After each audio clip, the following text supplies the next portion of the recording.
Welcome to Digitally Matters podcast. In this episode, we are going to talk about digital decluttering, workflow, and managing clients as a consultant. To give us more context, I am joined by consultant Mr. Tiglao. He is a friend of mine, and I also have worked with him in a couple of projects. Please tell us more about you, Dart. Hi Ray, thank you for inviting me here. Tagal na natin din plano to sa Yeah. mga ginagawa natin. It's a good way to articulate yung what we do kasi it's so hard, naman yan. It's so hard to explain yung how we do work, di ba, compared Yes. sa traditional work. Yes. So yeah, thanks for having me. Like you said, I'm a internet business consultant, to be more specific. So I handle clients who need help sa internet. So very general naman. Very general na iba-iba yung kailangan nila basta for their online business, I try to service them. Okay. Yeah. Okay. Thank What you. else? Teka. Sige. I've been doing this for a long, long time na rin. So like most of you siguro, mga nakikinig, nag-web design ako, then I did some copywriting. So pero nag-evolve ng konti to a more consultancy model rather than just simple tasks on the web. I see. Okay. Thank you for sparing us your time and be our guest in this episode, or my guest in this episode. Sure, excited ako. Okay, Excited. now let's start right away with this. I'm really excited about these topics: digital decluttering, workflow, and managing clients as a consultant. And let's start with digital decluttering. Could you please tell us how you take or how you do digital decluttering from your end? Sige. First of all, like you, I've been struggling with this for a long, long time. Especially when you own your own business or you're working on your own, you have to deal with this stuff. Na you have to have your own system. Compared lang ako sa I work sandali din sa office. Very clear, medyo clear yung task what you need to do day by day. So kung let's say sa office ka and you're may set position, you know what to do and naka-line up yung let's say inbox mo of tasks from your boss or your supervisor, and you have teammates. Pero when you're on your own, halos walang ganun limitation. So things you need to do, pasok yan through your email, through your desk, or through your text and phone.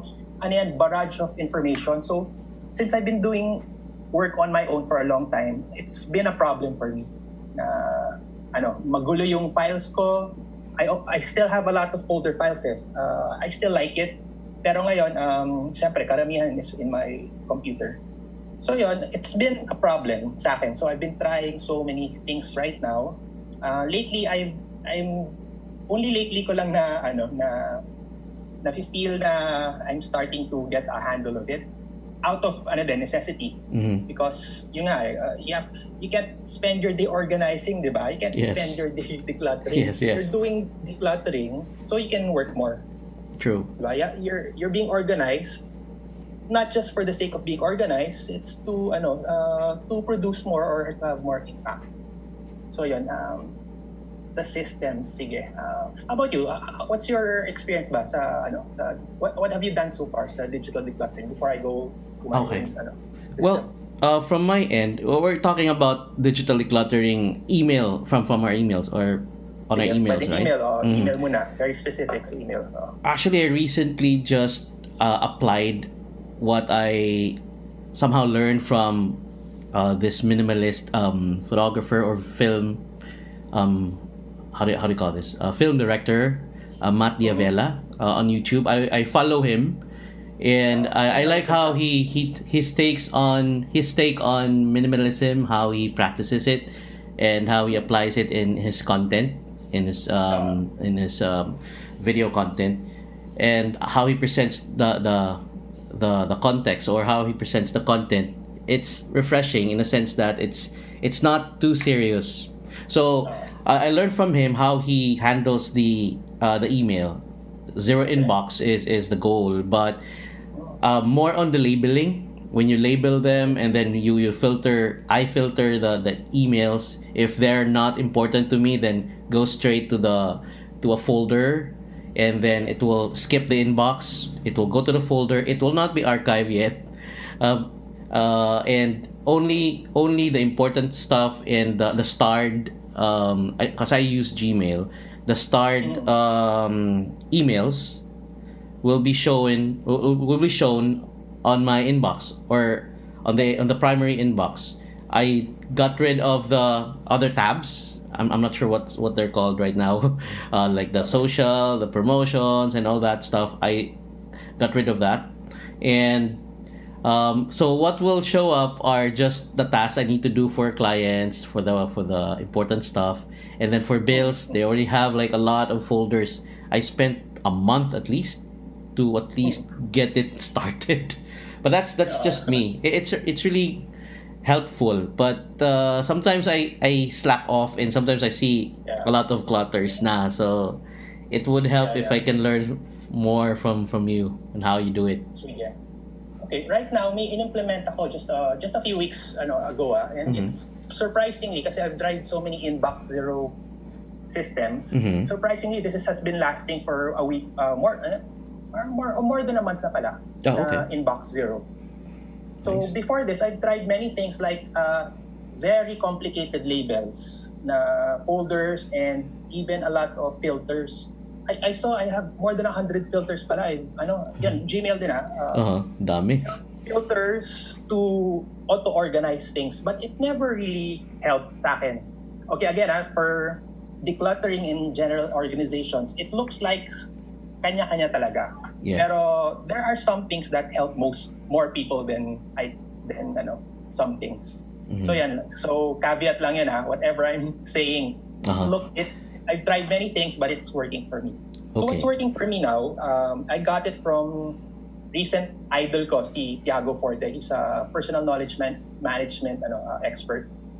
So he went here and he has a talk then, but I just look for him, Tiago Forte. He's also, I think, 1/4 Filipino, so it's interesting. Anyway, he expertise talaga, it's personal knowledge management. What changed my mind is he compared your email inbox to a regular physical inbox. So you have to treat it, according to him, and it worked for me, to treat it like your physical inbox na, well, not a lot of us has experience dun pero let's say lang it's a physical inbox. It's mail, it's newspaper, whatever comes in before ipasok mo sa house mo. It's a container outside your house, and you have that every day. It fills up, di ba? Yes. So if it's physical, ang explanation ni Tiago Forte, it's better to look at it, tapos kahit you don't process it, kahit you don't read it, you know na where to set it aside. Sa table mo ba, or sa, let's say, the trash mo na. So parang at the onset pa lang, pagdating niya, yung first check mo, lahat na yun ano ba to? What do you call it? Organized na siya. Put it somewhere, hindi, parang front-end organization na. Okay. Later I'll try to come up with example, another mas concrete example. Let's say may subscription ka to a magazine. Let's say a sports magazine. It comes to your house, nasa mailbox mo, you don't automatically read the whole thing, di ba? So at least you set it in a magazine rack na alam mo na nandun. And it's even not a filter, it's not automated, talagang you set it physically there for later reading. Okay? Ang point dito, if you're not ready to read it, you don't put it back to your mailbox. Ibig sabihin, nakita mo na, it shouldn't stay in the inbox. Diba? So that's his basic way of not having a inbox full siya na punong-puno, kasi every time nakita ka ng email, in your batch of checking it, na siya, you know where to put it. So putting it, ito yung sa kanya. Either you delete it agad, you forward it to a place na you will read it. You put it in a place na file mo, or you make it into a task, or you put it in the calendar. Medyo marami pero Okay. Those categories, ulitin ko you delete it, you file it somewhere for reading, you put it on a calendar, Okay. You just archive it, or you make it into a task. Oh, okay. So those things are actions or receptacles. They're not categories. They're not parang work category. They're not personal email. It's not a client folder. In terms of what will happen to them, it's action related. Okay? So this, automatically, and yun din ang sinuggest niya, huwag ka na magka-folder, huwag ka na magka-labels. Don't have a filter. Just know where to put it. If it's to trash, if it's to archive, it's to read later, or calendar, or task. Everything is action related na. So medyo mahaba pa pero ako yun lang You treat it as a physical, and you have a simple way of simple process na action related siya. So that's the email. Pero it will relate later, it relates to other things sa files mo and other digital platforms or mo, venues. It's all about action. It's not about filing it to a category. It's all about what you plan to do it when you get back to it. Para hindi ka balik sa inbox mo. Yes. This is actually interesting, Dart. What you're sharing to me right now, is actually making sense now. The way I see it is with the type of system that I'm doing with my own emails, how I manage it.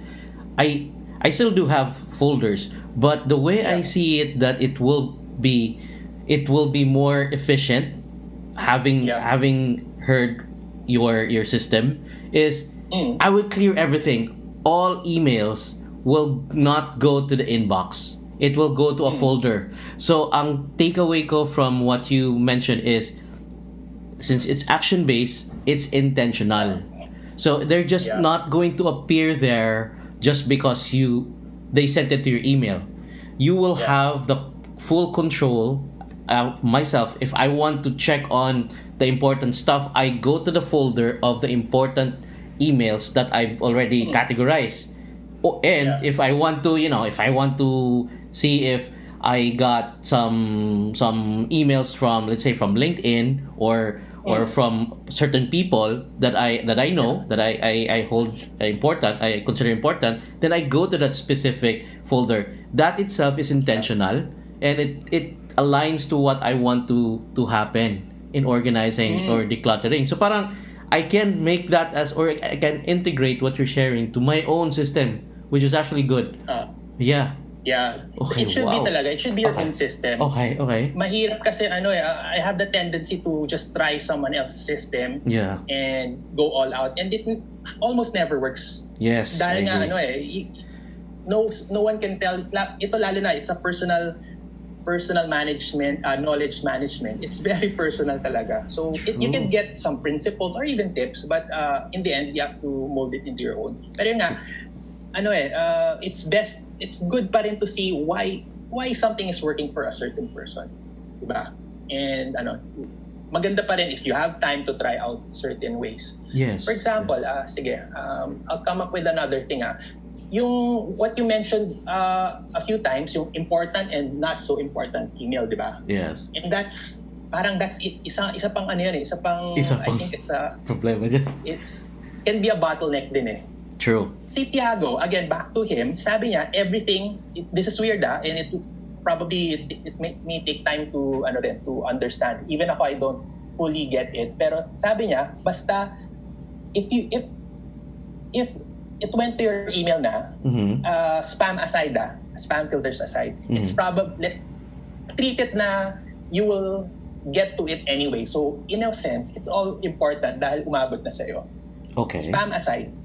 Yung spam and unsolicited aside. Okay. Lahat na yan, it can be said na lahat yan important kasi in the end, you'll get to it somehow. Parang it's an agreement to yourself Agreement to yourself and agreement to whoever na binigyan mo ng email na, okay, hindi ako nag-unsubscribe sa'yo and I didn't block you. So, must be na I'm willing to get to your message eventually. So, accountability. My own accountability.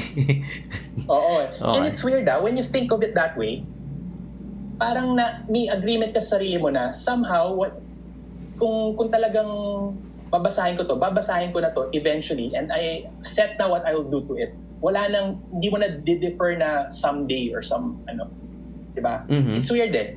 Parang ako, medyo nag-change din ang attitude ko pag gano'n eh, na I allow this email, so either I completely, permanently block him or spam him or unsubscribe, I will always have a way to deal with his email. His or her, kahit na sa newsletter yan, I will get to it, di ba? So yun, parang it's slightly different from tagging it as important or not important.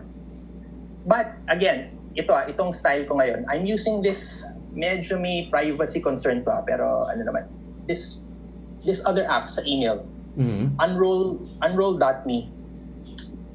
Okay. So Unroll.me, i-collate niya lahat ng mga stuff na ayaw mo sa inbox. So from there, parang kino-consolidate niya lahat ng newsletters ko, mga notifications ko for services na it's not critical but I want them lagi. Okay. So yon, it goes to one single email na nandun lahat ng mga non-critical. So you could say na lahat ng non-important nandun. Let's say lang PayPal, new policy ng PayPal. Okay? I don't consider it important, pero I should still have that. So it goes to the Unroll Me na within Gmail. So it's kino-collect niya yung mga lahat ng mga ganun or mga marketing newsletters. It also goes to Unroll Me. Okay. So ang nakikita ko lang sa inbox ko aside from the Unroll Me na daily digest is mga important. Okay, so that's one way kaya nabawas na yung trash na email ko kasi I know na nasa Unroll Me digest lahat yung all the other emails na I don't find important. Okay, pero step back tayo. Okay. Before I went through cleaning up my email, it took about a few days to implement yung bagong system ko. And this way, parang it's similar to what you said eh. Parang gawa ka muna ng isang folder na nandun ngayon yung lahat ng, let's say, 1,000 nasa inbox mo. I-file mo lahat totally in one to file muna. And make sure na temporary lang to, na you set a time din na to clean it up. Pero para magka-feeling ka ng inbox zero for a time muna. Para maramdaman mo na to clear the deck muna, na put everything in one master folder or to file folder. So that's sa akin yun ang first step para maginhawaan ka na muna sa email mo. Yeah. From there you can implement mga ibang style of clearing up your inbox. Tapos you'll ask yourself again, why do you want this email inbox zero, di ba? Is it a trend or is that may very specific parang feeling ka ba na you think you'll have if you have regular inbox zero? Is it realistic ba na every day by the time you get out of the office inbox zero ka? So you have to think of those stuff then ahead of time na you're not just doing inbox zero for the sake of. Kasi I know some very high let's say si Jason Fried yung sa Basecamp, one of my idols din. Okay. And he doesn't do inbox zero. Parang it doesn't matter to him eh. And everyone knows sa industry niya, he's one of the most productive guys out there. Pero he doesn't care about inbox zero. So make sure na you're doing inbox zero kasi it takes a lot of effort na intentional din why you're doing it. True. Ba? Yes, I agree. So yun. And email pa lang yun. Yeah. So this email digital decluttering that you're doing, I'm pretty sure you're doing this. Part of it is to improve your workflow. Then, has it affected your workflow? Ng meet purpose. Kasi there are some people na, di ba, just likes to keep things clean. And I want to be that person then. And generally naman, even sa desk ko, I try to be clean. Pero right now, at least I think mas I want na may purpose yung pagka-clean ko with something na I know. Yes.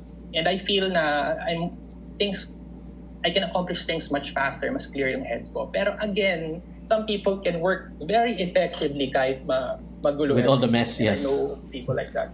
Yeah. Especially the creative ones. I'm not generalizing, but most creative people I know, they don't care about how to organize stuff. But there are also other creative people who are also more focused on, or OC to the point, to the extreme that they want everything in place. So there you have that. So in terms of workflow, this has made an impact, or it made you, or somehow made you more productive in Kasi nga, a bit. a bit. Okay, okay. Pero It's still a process. parang Yeah. nabawasan ng tinik Yes. ko sa mga, at least sa email.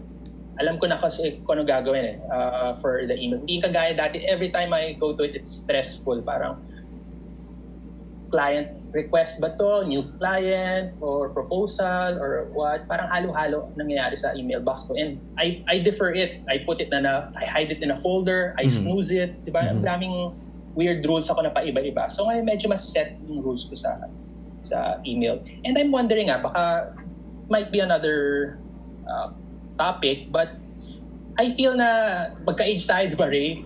I know some yung mga younger people, I'm not sure if they still feeling this but if they're still dealing with as much email as we are. So I want to know that din na kunyari mga kaka-work lang for the past 5 years. Are they, so work nila, is it nagugulan din sila inbox, or they're using Slack na and just chat? Yeah, I was about to go. I was about to go to that topic with you, but from what I know, especially millennials or tech industries or tech companies, they may have integrated Slack or other email killers, so to speak, technologies, but I think it would still be naive if you will say na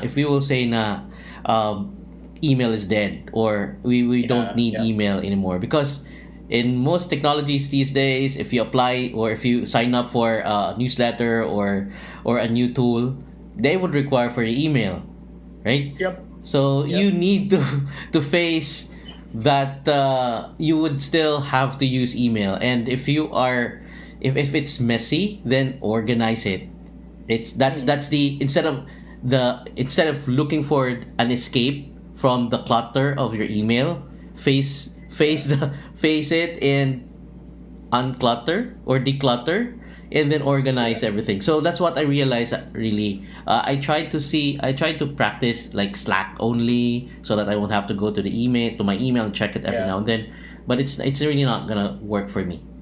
I'm not sure about it. I think there was a year na I had a team. Everyone on my team was on Slack, and it really reduced email, but at a cost, at a high cost. Nakita ko lang after a year. So not to put down Slack, kasi it's really a great technology also, but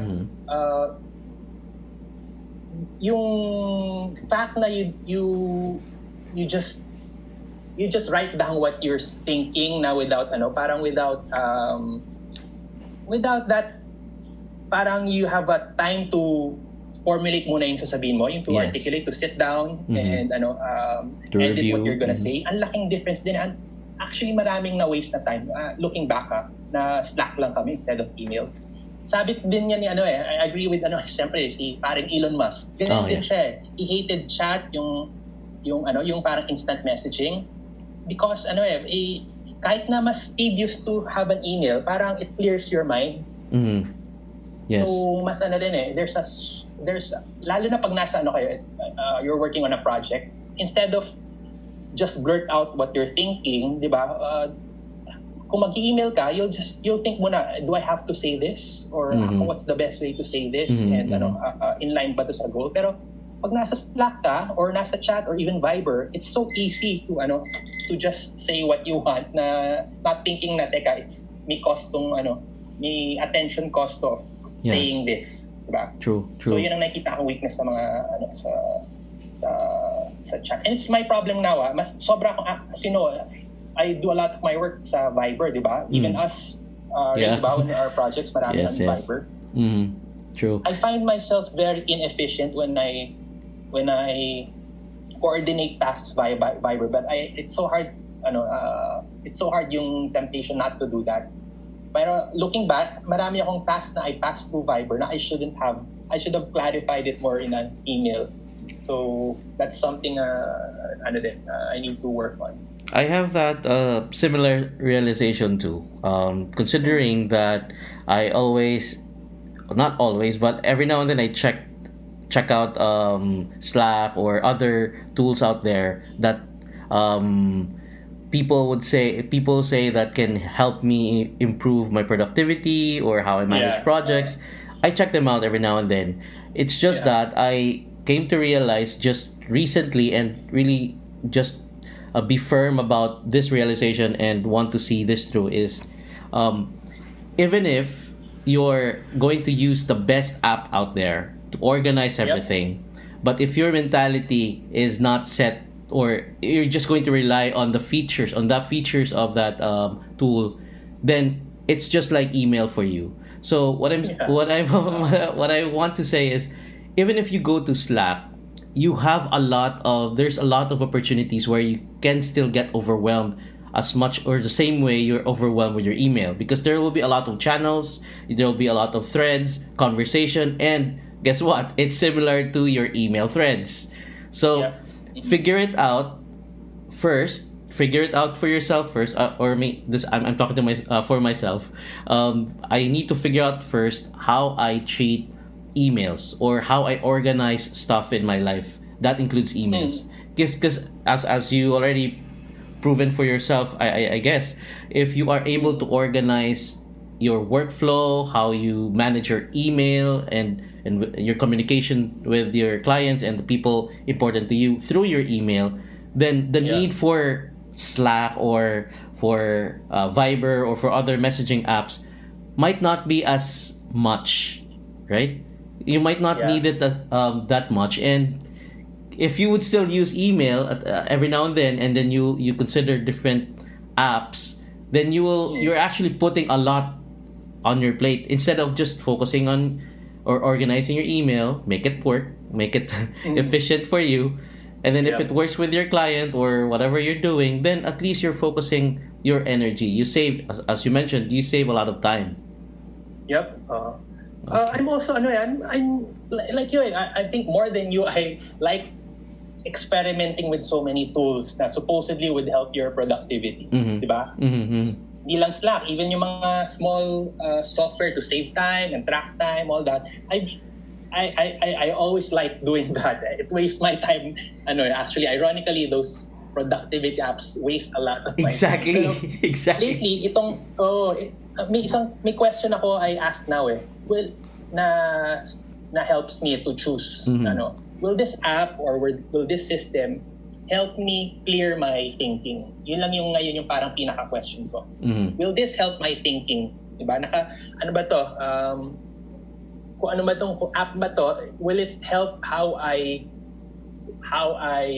organize my thought, or will it relieve some burden sa sa thought process ko? So, yun lang yung inaano ko ngayon. I try to parang filter ko for all the software that's coming in. If we go back to email, again,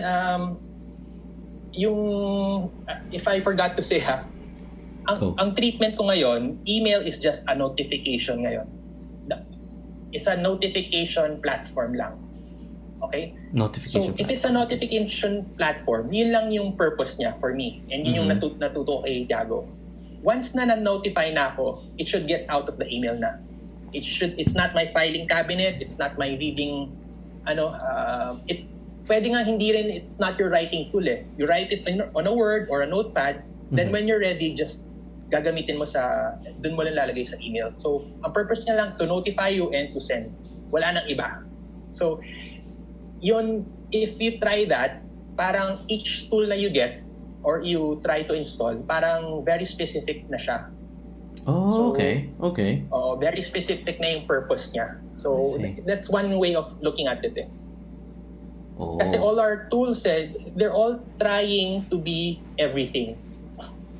From Evernote, from project management tools, ang attempt nila is to be to be everything for your work, 'di ba? That's the purpose But obviously, hindi may kanya-kanyang best way to use an app lang eh. They're just tempted. Most of these guys who make apps, they're just tempted to, for many reasons they're tempted to put so much features na to make you feel na they can do everything pero they can't. So kanya-kanya talagang purpose yung apps. Yes. So you have to remind yourself ano ba yung best purpose for this app, and try to focus on that before making it into I agree. other Yes, it's just too tempting, especially for new apps and for people who are really like us, who are always trying to improve our productivity. And one of the things I also realize, and I think, I'm not sure if they've been vocal about it, these companies I'm going to mention, Google and Facebook. If you actually think about it, what they're trying to do is addressing the needs of the users, each of the needs of the users. The past few months, I am trying to be firm in this decision to focus on the apps that I get from Google. I use Gmail already. And if you use Gmail on a laptop or on a desktop, on the side, they've strategically placed Google Notes or Google Keep, Google Keep, Google Calendar, and then Google Task. And that's what I've been using. And even Zoom, it's integrated. You don't have to go to Zoom app right away just to schedule a meeting. So they've actually think this through.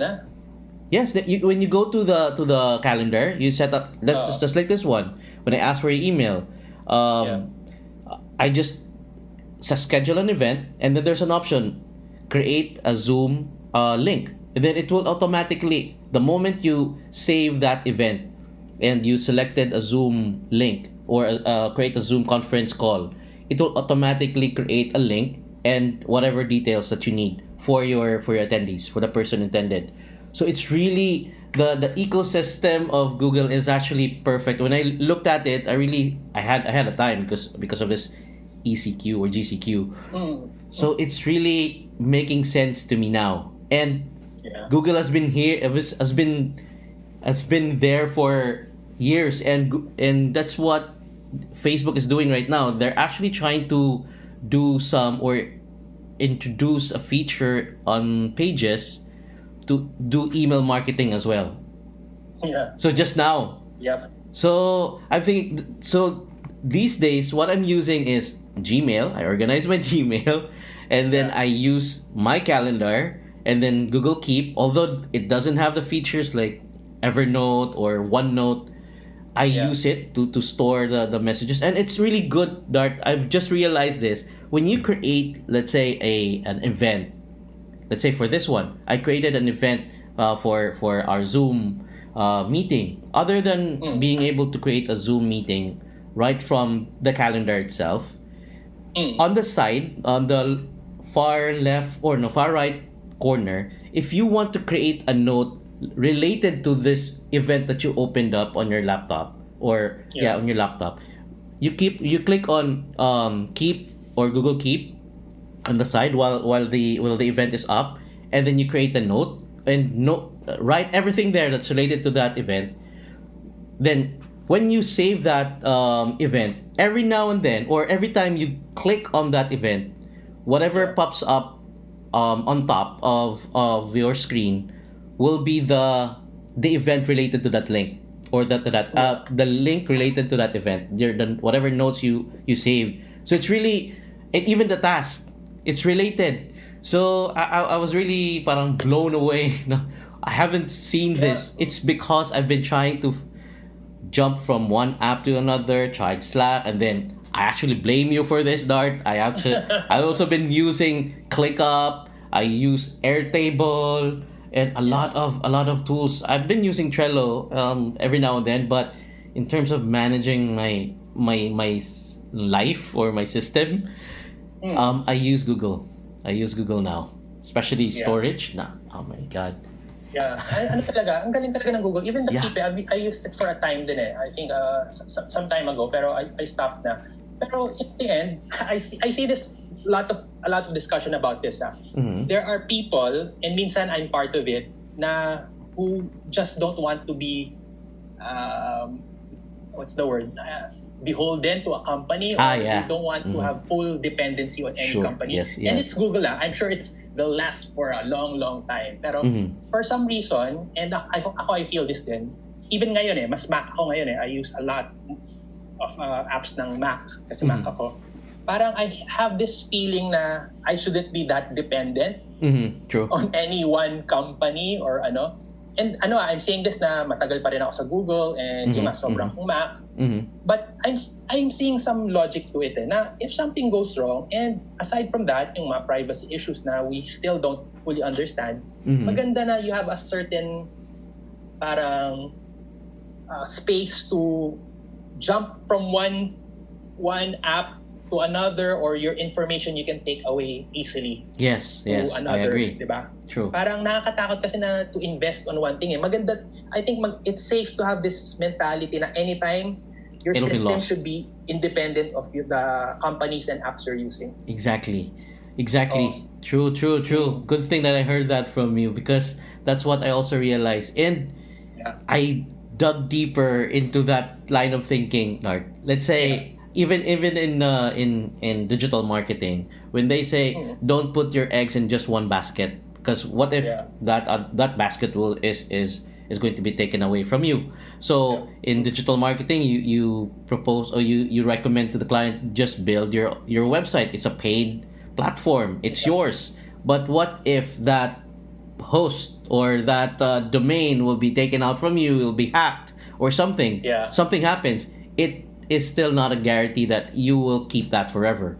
With that mindset, so I realize or reach into a conclusion that the only stable and the only thing that you can keep, and no one can take it away from you until you're as long as you're alive, is to have or establish your own mentality and your own system.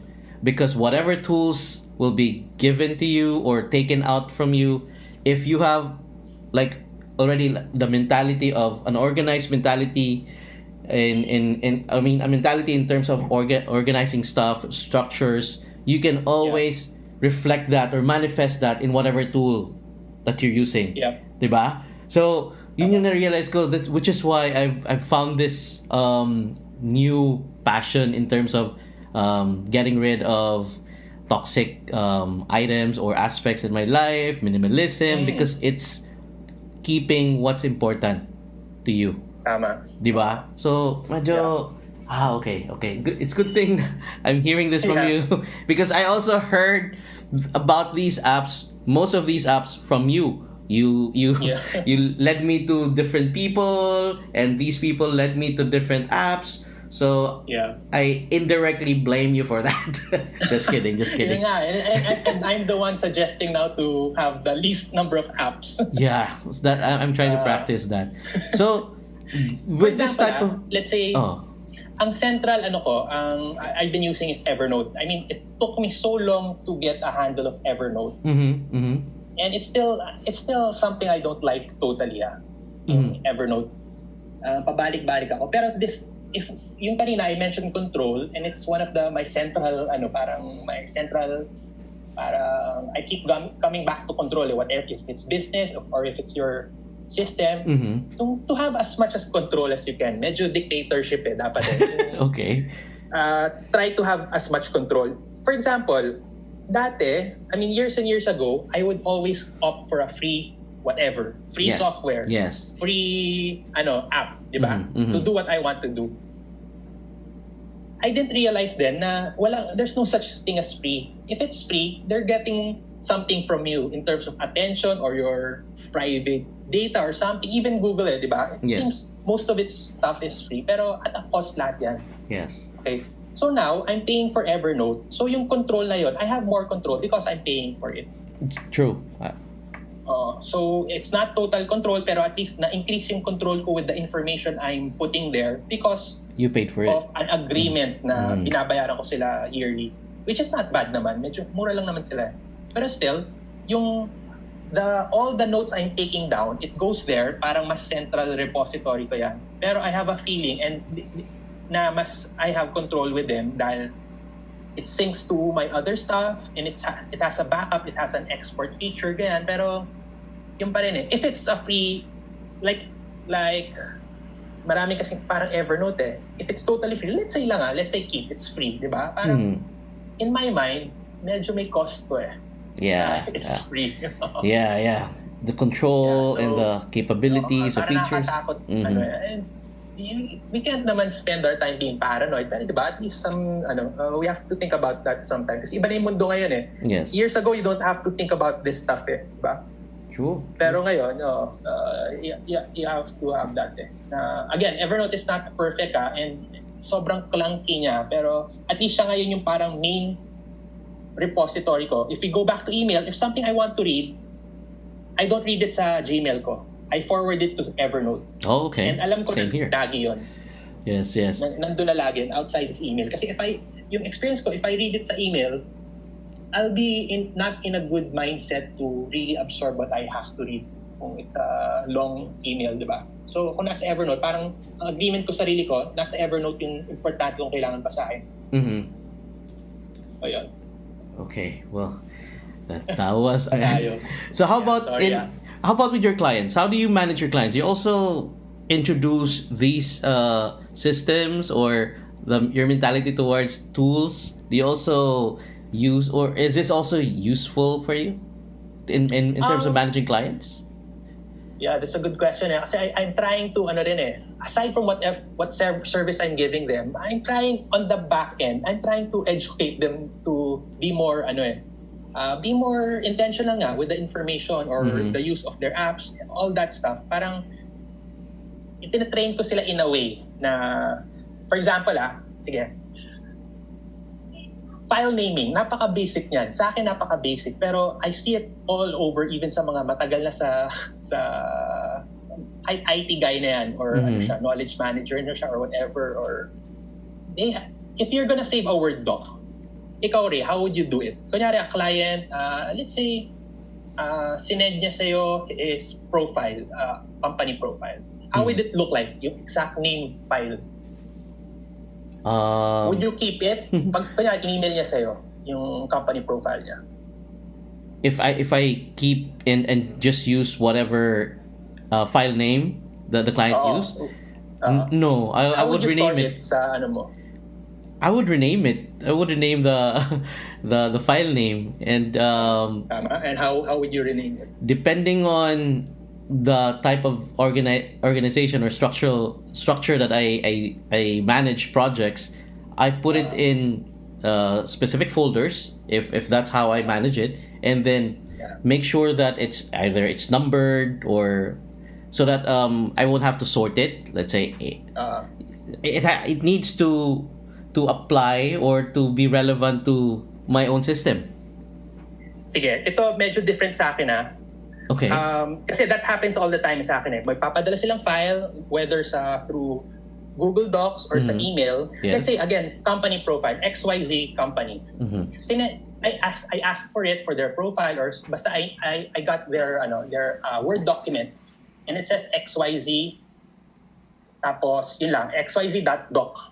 Okay. Diba? Kasi company profile nila yan So, yun pa lang, nakita ko, ang daming problem yan. First of all, yung XYZ na yan, it can apply to any documents sa company nila or sa akin. Parang, okay. It's not concrete enough So first of all, again, I want the file to be not sa personally useful sa akin lang. I want it to be, yung file name should be useful kung ipasa ko sa another manager nila or sa staff ko or what, na hindi mawawala yung file na yun. Okay.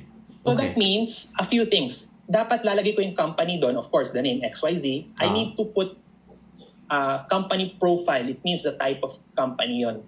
Okay. Possibly, I need to put sa file name na yon, even the type of project. Let's say website redesign. So, ang dami na pero I'll still add some more. I'll put my shortcut way of the day I got it. Sa akin, kunyari, today is June June 11 ngayon, di ba? So, yung shorten ko, 11 June 20. So, yun yung parang shortened calendar ko na date. Okay. Tapos, may final yon V1. Or minsan, may initial din ako sa last. Initial lang person who last edited it. Kunyari ako, Tiglao, I put DT. Edit DT. Okay. So, yun ang haba ng file name ko. Pero it assures na kung I pass it to another person or sa akin mismo, I can find it. Na nandun yung company, nandun yung type of document, nandun yung project, nandun yung date, nandun yung last person who edited. So yan, kahit ano man, medyo yan ang rule ko na sa file naming. So yan, going back, I train my clients to send me a file na ganito yung file naming convention. And how do they behave or how do they react to that? Are they amenable to it? They actually copy it. They see na their files, Excel man yan or Word doc or whatever, actually get lost so many times dahil di nila linalagay yung date, di nila linalagay yung version, di nila linalagay yung yung purpose of that document. So it's catching on naman for my clients to have very intentional ka kunyari di ba usually kunyari may bago kang file sa desktop mo, new file or new yung mga ganun stuff, new it gets lost. You should really avoid that sa age natin ngayon kasi it may be something important and nawala yun just because True. Mali yung pagka-name mo. And yung mga search na yan, even sa Mac, I don't see it good yung search functions, yung file search. Everyone's relying on that, pero Spotlight. You should do better than relying on the search function kasi most of the time it still will not give you kunyari may nawawala kang file, try nyo lang, let's say looking for an old version of your resume. Let's see how hard it is if it's on your hard drive. Makita mo na back in 2010, kaya nyo hanapin yung exact document nyo ng how your resume looked like. Diba? Kasi if you didn't name it properly, it's a small thing. Again, it's very anal, pero it saves so much time from my experience. Actually, I think I will will follow that type of managing files because I experience that a lot. It's a habit lang na you can do. Yeah. I'll try my that. files now That's how you do it? Example Uh-huh. Ito, I have a client logo. Okay. Ang file name niya is logo tapos name ng client tapos 11 June 20 kasi sinabit niya to sa akin kanina.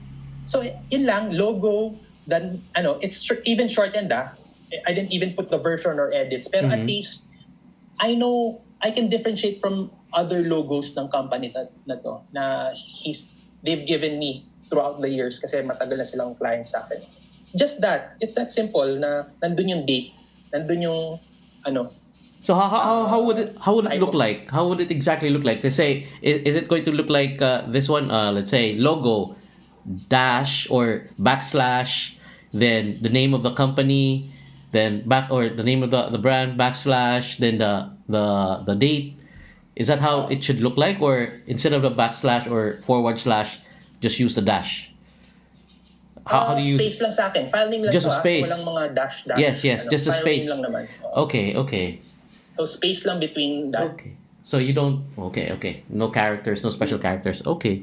Because I'm trying to have my own system, like what information should be there on that file name. You can look back at the mga pinadala ko sa iyo, yung mga work natin. You'll see parang may pattern akong inaano. So you've been doing this years ago na, right? You'll see it Okay. It's simple yung system na ganito, it has to be super simple na you don't have to think of it din Okay. I'll try to use that. Yung date ko, I have a shortcut I use mga auto text yung pang-complete. So may shortcut ako sa keyboard ko and it automatically writes down the date, today's date. So yun, it saves me a lot of trouble kasi I put every date talaga sa file ko. Wow. Okay. Thank you so much, Narda. I learned a lot, and I think this will be... Masarap kung i-demo ko. Yeah, I know. Pala ako is doing it. This should be a video instead of just an audio file or just a podcast episode. Okay, ito. Kunyari ito, I'm searching ito invoice. Invoice of ito yung exact format I'm gonna read it. The client is equipage. Okay. Yan, equipage yung ano. So, equipage invoice number blah blah blah for June 20. Okay? Well, hindi ko na linagay ng version 2, version 1 because it's the only version of that invoice. Okay. And I didn't put who edited it because it's an automated invoice. So yun pa lang, I'll never lose this file. Kasi nga, I know, ang dami ng invoice with them, pero it's specific for this date. I know na when it was sent. And I can find it. Great. So yun lang. Okay. Nice. So yun, things like that, I teach the client din. Pero mahirap kasi sa client yun yung original na pinag-usapan natin, talking to clients. Even talking to friends now or coordinating with friends, kanya-kanya talagang way of communicating. I mean, preferred way nila. But I find this even sa mga relatives ko Some of them want messenger lang kami mag-usap. Ako, mas prefer ko Viber. Diba? So, when dealing with clients, siguro, it's one of the first things you have to discuss Ano yung preferred method of communication nyo? Oo. That's the primary thing muna. And if possible, if you can pull it off, you dictate. Sabihin nyo, for signing up with me, you should be following my, it's part of your, it can be efficient that way, I don't want to come across mayabang, but it can show din na you know what you're doing. If you say na, okay, we'll just do all the communications via Basecamp. We won't do Viber, we won't do email. You can do that. Some do it, and ako I want to try that din. Na you tell them which ikaw na magsabi sa kanila ano yung preferred method of So you lay some ground rules. Or yes, what's expected? for some clients, lalo na yung very new ones na clients ko na first time ko, I try to lay down the ground rules na ahead of time, and they appreciate it. Hindi na rin sila mag-isip. Well, of course, they have to adjust, lalo na if they're not using Slack, and Slack yung gusto mo, di ba? Okay. Iba-balance out mo rin, pero lalo na kung malaking, it's a large project, I think more so you have to be more dictatorial. Kasi so many parts, so many moving parts, and ito pa lang, it's too vague, di ba? It's gonna be a problem. So the more complicated or big the project is, I think the more important you have to be clear yung communication system niya.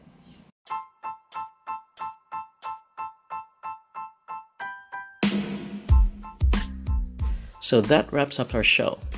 That's it for now, and thank you for listening to this episode. I hope you'll join me again next time here on Digitally Matters. This has been Ray Baguio, and until next time, ciao.